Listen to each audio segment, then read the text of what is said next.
Hi,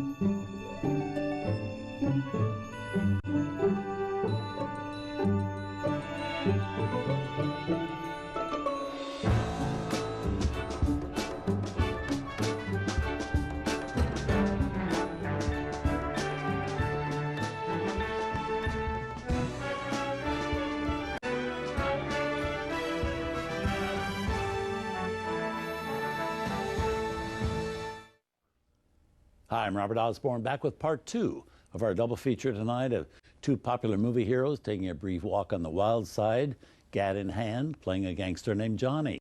We just showed Robert Taylor, the handsomest fellow at the MGM studios at that time, playing Johnny Eager in 1942.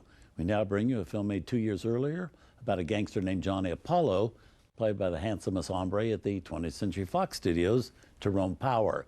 This time the story is about a very upstanding young guy who gets involved in a life of crime after his father's arrested for embezzlement.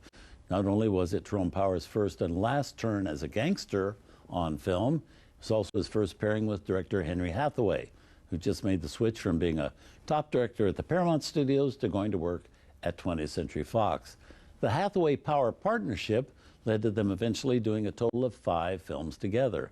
And just as the first-time teaming of Robert Taylor and Lana Turner added great sparks and fan interest to our last film, Johnny Eager, so did Tyrone Power and his leading lady in this film.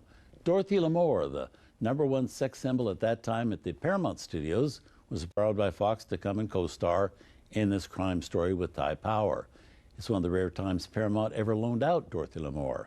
She made so much money for Paramount in her South Sea Island movies, they kept her making money for the home team.